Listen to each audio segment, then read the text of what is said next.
ನಮಸ್ಕಾರ ವೀಕ್ಷಕರೇ. ಜಗತ್ತಲ್ಲಿ ವಿಜ್ಞಾನಕ್ಕೆ ಸವಾಲಾಗಿ ನಿಂತಿರುವ ಎಷ್ಟೋ ರಹಸ್ಯಗಳು ಇದ್ದಾವೆ. ಅದರಲ್ಲಿ ಅತ್ಯಂತ ಪ್ರಮುಖವಾದುದು ಭವಿಷ್ಯವಾಣಿ. ನಾಳೆ ಏನಾಗತ್ತೆ ಅಂತ ಯಾರಿಗೂ ಗೊತ್ತಿಲ್ಲ. ಆದರೆ ಜಗತ್ತಿನ ಇತಿಹಾಸದಲ್ಲಿ ಒಬ್ಬ ಮಹಿಳೆ ಇದ್ರು. ಅವರಿಗೆ ಕಣ್ಣು ಇಲ್ಲದಿದ್ರು, ಕಣ್ಣು ಕಾಣಿಸ್ದೇ ಇಲ್ಲದಿದ್ರು ಕಾಲವನ್ನೇ ಬದಲಾಯಿಸಿ ಬಿಡ್ತಾಗಿದ್ರು. ಅವರೇ ಬಲಗಿರಿಯಾದ ನಿಗೂಢ ಮಹಿಳೆ, ನಾಸ್ಟ್ರಾಡಾಮಸ್ ಎಂದೇ ಪ್ರಖ್ಯಾತಿ ಪಡೆದಿರುವ ಬಾಬಾ ವಾಂಗ. ಇವತ್ತು 2025 ಡಿಸೆಂಬರ್ ಅಂಚಿನಲ್ಲಿದ್ದೀವಿ. ಬಾಬಾ ವಾಂಗ ಅವರು ಈ ವರ್ಷದ ಕಟ್ಟಕಡೆಯಲ್ಲಿ ನಡೆಯಲಿರುವ ಮಹಾ ದುರ್ಘಟನೆಗಳ ಬಗ್ಗೆ ಎಚ್ಚರಿಕೆ ನೀಡಿದ್ದಾರೆ. ಅಷ್ಟೇ ಅಲ್ಲ, ಮುಂಬರೋ 2026ನೇ ಇಸವಿ ಮಾನವ ಕುಲಕ್ಕೆ ಒಂದು ಟರ್ನಿಂಗ್ ಪಾಯಿಂಟ್ ಆಗಲಿದೆ ಅಂತ ಭವಿಷ್ಯವಾಣಿಯನ್ನು ನುಡಿದಿದ್ದಾರೆ.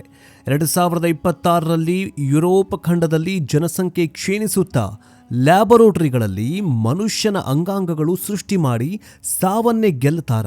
ಪ್ರಕೃತಿ ವಿಕೋಪಗಳು ಯಾವ ಮಟ್ಟಕ್ಕೆ ಇರುತ್ತವೆ ಮತ್ತು 2025ರ ಕೊನೆಯ ಈ ದಿನಗಳಲ್ಲಿ ಬಾಬಾ ವಾಂಗ ನುಡಿದ ಆ ಅಂತ್ಯದ ಆರಂಭದ ಭವಿಷ್ಯವಾಣಿ ಏನು? ಇವತ್ತಿನ ಈ ವಿಡಿಯೋದಲ್ಲಿ ಬಾಬಾ ವಾಂಗ ಅವರ 2026ರ ಸಂಪೂರ್ಣ ಭವಿಷ್ಯವಾಣಿಯನ್ನು ಎಳೆಯಾಗಿ ಬಿಚ್ಚಿಡಲಿದ್ದೇವೆ.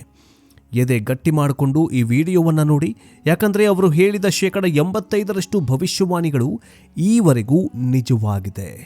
9/11 ದಾಳಿ, ಡಯಾನಾ ಸಾವು, ಕೊರೋನಾ, ಇತ್ತೀಚಿನ ಯುದ್ಧಗಳು ಇವೆಲ್ಲವೂ ಕೂಡ ಸತ್ಯವಾಗಿವೆ.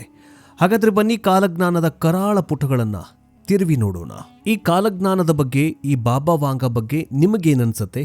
ಜೊತೆಗೆ ಭಾರತದ ಬಗ್ಗೆ ನುಡಿದಿರುವ ಭವಿಷ್ಯವಾಣಿಯ ಬಗ್ಗೆ ನಿಮಗೇನನ್ಸುತ್ತೆ? ಕಮೆಂಟ್ ಮೂಲಕ ತಿಳಿಸಿ. ಬನ್ನಿ ವಿಡಿಯೋವನ್ನು ಶುರು ಮಾಡೋಣ. 2026 ಭವಿಷ್ಯ ನುಡಿಯುವ ಮುನ್ನ ಈ ಮಹಿಳೆ ಶಕ್ತಿಯ ಮೂಲವನ್ನು ನಾವು ತಿಳಿದುಕೊಳ್ಳಬೇಕು.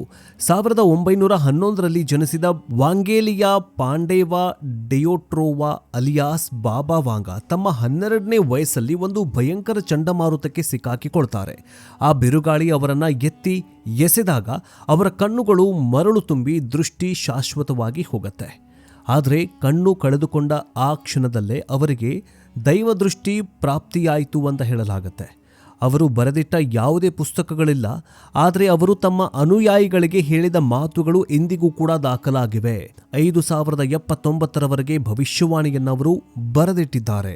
ಅವರು ಸಾಯುವ ಮುನ್ನ 1996ರಲ್ಲಿ ಅವರು ಸಾಯ್ತಾರೆ. ಅವರು ಸಾಯೋಕ್ಕಿಂತ ಮುಂಚೆ ಮುಂಬರೋ ಪ್ರತಿಯೊಂದು ವರ್ಷವೂ ಹೀಗೆ ಇರಲಿದೆ ಅಂತ ಎಚ್ಚರಿಕೆಯನ್ನು ಕೊಟ್ಟಿದ್ದಾರೆ. ವೀಕ್ಷಕರೇ, ನಾವೀಗ 2025ರ ಕೊನೆಯಲ್ಲಿದ್ದೀವಿ. ಬಾಬಾ ವಾಂಗ ಅವರು 2025ರ ಬಗ್ಗೆ ಹೇಳಿದ ಪ್ರಮುಖ ಭವಿಷ್ಯವಾಣಿಗಳು ಏನಾಗಿದ್ವು ಗೊತ್ತಾ? ಯುರೋಪ್ನಲ್ಲಿನ ಸಂಘರ್ಷವು ಜಗತ್ತಿನ ಜನಸಂಖ್ಯೆಯ ನಾಶಕ್ಕೆ ನಾಂದಿ ಹಾಡಲಿದೆಯಂತೆ. ಇದರರ್ಥ ಪ್ರಸ್ತುತ ರಷ್ಯಾ ಮತ್ತು ಉಕ್ರೇನ್ ನಡುವಿನ ಯುದ್ಧ ಅಥವಾ ಇಸ್ರೇಲ್ ಮತ್ತು ಹಮಾಸ್ ಸಂಘರ್ಷಗಳು ನಿಲ್ಲುವ ಲಕ್ಷಣಗಳು ಕಾಣಿಸ್ತಾ ಇಲ್ಲ. ಬಾಬಾ ವಾಂಗ ಅವರ ಪ್ರಕಾರ 2025ರ ಅಂತ್ಯದ ವೇಳೆಗೆ ಈ ಯುದ್ಧಗಳು ಇನ್ನಷ್ಟು ವಿಕೋಪಕ್ಕೆ ಹೋಗಬಹುದು.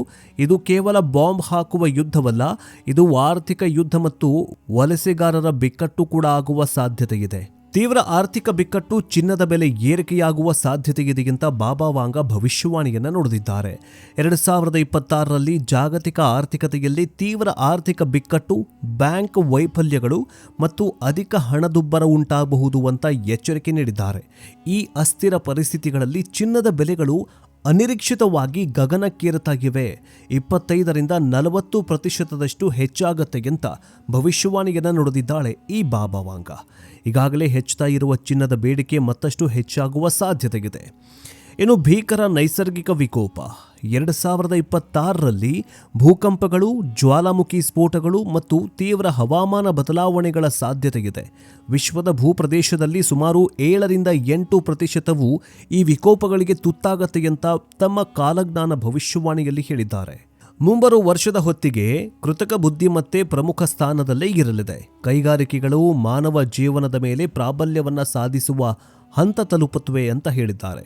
ಇದು ಮಾನವನ ಬದುಕಿಗೆ ದೊಡ್ಡ ಸವಾಲಾಗಿ ಪರಿಣಮಿಸಬಹುದು ಅಂತ ಹೇಳಿದ್ದಾರೆ.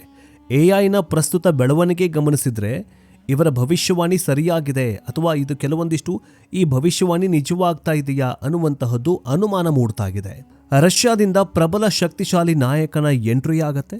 ವಿಶ್ವ ವ್ಯವಹಾರಗಳನ್ನು ನೋಡಿಕೊಳ್ಳುವ ಒಬ್ಬ ಶಕ್ತಿಶಾಲಿ ನಾಯಕ ರಷ್ಯಾದಿಂದ ಹೊರಹೊಮ್ಮುತ್ತಾನೆ ಅಂತ ಭವಿಷ್ಯವಾಣಿಯಲ್ಲಿ ಬರೆದಿಡಲಾಗಿದೆ. ಇದಿಷ್ಟೇ ಇರದೆ ಚೀನಾದ ಪ್ರಾಬಲ್ಯ, ಭೌಗೋಳಿಕ ರಾಜಕೀಯ ಬದಲಾವಣೆ. ಚೀನಾ ಪ್ರಮುಖ ಪ್ರಾಬಲ್ಯವನ್ನ ಪಡೆಯಲಿದೆ ಅಂತ ಬಾಬಾ ವಾಂಗ ಹೇಳಿದ್ದಾರೆ. ಅದರಲ್ಲಿ ತೈವಾನ್ ಮೇಲೆ ನಿಯಂತ್ರಣ ಅಥವಾ ದಕ್ಷಿಣ ಚೀನಾ ಸಮುದ್ರಕ್ಕೆ ವಿಸ್ತರಣೆ ಸೇರಿಸಬಹುದು ಅಂತ ಹೇಳಲಾಗ್ತಾ ಇದೆ. ತೈವಾನ್ ಅನ್ನು ವಶಪಡಿಸಿಕೊಳ್ಳೋದಕ್ಕೆ ಚೀನಾ ಈಗಾಗಲೇ ಹರಸಾಹಸ ಪಡ್ತಾ ಇದೆ, ಯುದ್ಧ ಮಾಡ್ತಾ ಇದೆ. ಮುಂದಿನ ವರ್ಷ ಈ ಚೀನಾಗೆ ತೈವಾನ್ ಕೈವಶವಾಗುವ ಸಾಧ್ಯತೆ ಇದೆ ಅಂತ ಭವಿಷ್ಯವಾಣಿಯನ್ನ ಬಾಬಾ ವಾಂಗ ನುಡಿದಿದ್ದಾರೆ. ಇನ್ನು ನವೆಂಬರ್ 2026ರಲ್ಲಿ ಭೂಮಿಯ ವಾತಾವರಣ ಪ್ರವೇಶಿಸುವ ದೊಡ್ಡ ಬಾಹ್ಯಾಕಾಶ ನೌಕೆಯ ಮೂಲಕ ಮಾನವರು ಅನ್ಯಗ್ರಹ ಜೀವಿಗಳೊಂದಿಗೆ ಸಂಪರ್ಕ ಸಾಧಿಸುತ್ತಾರೆ ಅಂತ ಭವಿಷ್ಯವಾಣಿಯನ್ನ ನುಡಿದಿದ್ದಾರೆ. ಜೊತೆಗೆ ನೇರ ಸಂಪರ್ಕ ಸಾಧ್ಯ ಎಂಬ ಅವರ ಮೊದಲ ಸಲಹೆಯು ಜಗತ್ತನ್ನ ಆಘಾತಕ್ಕೊಳಗಾಗಿ ಮಾಡಿದೆ. ಇಷ್ಟೇ ಅಲ್ಲದೆ ಇಂಧನ ಕೊರತೆಯ ಸಮಸ್ಯೆಗಳ ನಡುವೆ ಪ್ರಪಂಚದಾದ್ಯಂತ ದೇಶಗಳು ಹಸಿರು ಶಕ್ತಿಗಳು ಪರಿಣಾಮ ಬೀರಲಿವೆ.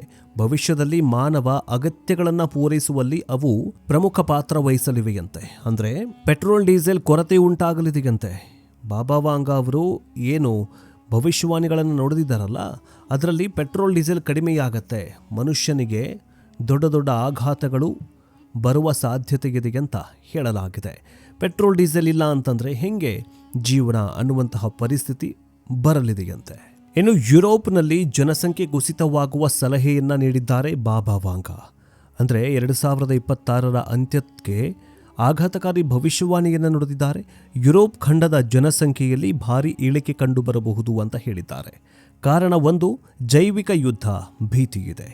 ಯುರೋಪ್ನಲ್ಲಿ ನಡೀತಾ ಇರುವ ಯುದ್ಧಗಳು ನಿಯಂತ್ರಣ ತಪ್ಪಿ ಜೈವಿಕ ಅಸ್ತ್ರಗಳ ಅಂದರೆ ಬಯೋಲಾಜಿಕಲ್ ವೆಪನ್ಸ್ ಬಳಕೆಗೆ ದಾರಿ ಮಾಡಿಕೊಡಬಹುದು. ಇದರಿಂದ ಲಕ್ಷಾಂತರ ಜನ ಪ್ರಾಣ ಕಳೆದುಕೊಳ್ಳಬಹುದು ಅಥವಾ ವಾಸಯೋಗ್ಯವಲ್ಲದ ಪರಿಸ್ಥಿತಿಯಿಂದಾಗಿ ಬೇರೆ ಕಡೆ ವಲಸೆ ಹೋಗಬಹುದು ಅಂತ ಹೇಳಲಾಗಿದೆ. ಯುರೋಪ್ ದೇಶಗಳಲ್ಲಿ ಜನನ ಪ್ರಮಾಣ ಪಾತಾಳಕ್ಕೆ ಕುಸಿದಿದೆ. 2026ರಲ್ಲಿ ಇದು ತೀವ್ರ ಸ್ವರೂಪವನ್ನು ಪಡೆದುಕೊಳ್ಳಲಿದೆ. ಅಂದರೆ ಒಂದು ಯುರೋಪ್ ಖಂಡವೇ ಖಾಲಿ ಹೊಡೆದು ಬಿಟ್ಟರೆ, ಆ್ಯಕ್ಚುಲಿ ಏಷ್ಯಾ ಖಂಡ ಒಂದು ಮೊದಲ ಸ್ಥಾನದಲ್ಲಿ, ಅತಿ ದೊಡ್ಡ ಖಂಡಗಳಲ್ಲಿ ಒಂದು, ಯುರೋಪ್ ಖಂಡ ಎರಡನೇದಿದೆ. ಹೀಗೆ ಯುರೋಪ್ ಖಂಡದಲ್ಲಿ ಮಾನವರೇ ಹುಟ್ಟಲಿಲ್ಲ ಅಂದರೆ, ಮಾನವರೇ ಅಲ್ಲಿ ಬೆಳಿಲಿಲ್ಲ ಅಂತಂದರೆ, ಜೀವಿಸಲಿಲ್ಲ ಅಂತಂದರೆ ಒಂದು ಖಂಡ ಖಾಲಿಯಾಗಲಿದೆ ಅಂತ ಭವಿಷ್ಯವಾಣಿಯನ್ನು ನುಡಿದಿದ್ದಾರೆ. ಅದರಲ್ಲಿ ಈಗ ವೆಪನ್ಸ್ಗಳು ಅಂದರೆ ಈಗಾಗಲೇ ಯುರೋಪ್ ಖಂಡದಲ್ಲಿ ಅನೇಕ ಯುದ್ಧಗಳು ನಡೀತಾ ಇದ್ದಾವೆ. ಈ ಯುದ್ಧದಲ್ಲಿ ಮಾನವ ಸುಟ್ಟು ಕರಕಲಾಗ್ತಾನೆ ಅಂತ ಹೇಳಿದ್ದಾರೆ.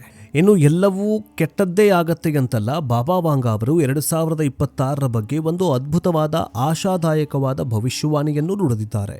ಅದೇನೆಂದರೆ ಅಂಗಾಂಗ ಕಸಿ ತಂತ್ರಜ್ಞಾನದಲ್ಲಿ ಕ್ರಾಂತಿ. 2026ರಲ್ಲಿ ವೈದ್ಯಕೀಯ ವಿಜ್ಞಾನವು ಎಷ್ಟರ ಮಟ್ಟಿಗೆ ಮುಂದುವರಿಯಲಿದೆ ಅಂದರೆ, ಮನುಷ್ಯನ ಅಂಗಾಂಗಗಳನ್ನು ಅರ್ಥಾತ್ ಕಿಡ್ನಿ, ಲಿವರ್, ಹೃದಯ ಲ್ಯಾಬೊರೇಟರಿಗಳಲ್ಲೇ ಕೃತಕವಾಗಿ ಬೆಳೆಸುವ ತಂತ್ರಜ್ಞಾನವನ್ನು ಮಾಡಲಿದ್ದಾರೆ, ಅಂದರೆ ಇನ್ವೆನ್ಷನ್ ಮಾಡಲಿದ್ದಾರೆ ಅಂತ ಹೇಳಲಾಗಿದೆ. ಅಂದರೆ ಇದರರ್ಥ ಇನ್ನು ಮುಂದೆ ಅಂಗಾಂಗ ದಾನಿಗಳಿಗೆ ಕಾಯುವ ಅಗತ್ಯ ಇಲ್ಲ. ಯಾವುದೇ ರೋಗದಿಂದ ಕಿಡ್ನಿನೋ ಅಥವಾ ಲಿವರ್ ಹಾಳಾದರೆ ಹೊಸದನ್ನು ಲ್ಯಾಬ್ನಲ್ಲಿ ಬಳಸಿ ಜೋಡಣೆ ಮಾಡಬಹುದು. ಬಾಬಾ ವಾಂಗ ಅವರ ಪ್ರಕಾರ ಇದು ಮನುಷ್ಯನ ಆಯಸ್ಸನ್ನು ಗಣನೀಯವಾಗಿ ಹೆಚ್ಚಿಸಲಿದೆ. 2026ರ ವೈದ್ಯಕೀಯ ಕ್ರಾಂತಿಯ ಆರಂಭ ಶುರುವಾಗಿದೆ. ಇದು ಕ್ಯಾನ್ಸರ್ ಮತ್ತು ಇತರೆ ಮಾರಕ ರೋಗಗಳಿಗೆ ಶಾಶ್ವತ ಪರಿಹಾರ ಕಂಡುಕೊಳ್ಳುವಲ್ಲಿ ಮೈಲಿಗಲ್ಲಾಗಲಿದೆ ಅಂತ ಹೇಳಿದ್ದಾರೆ.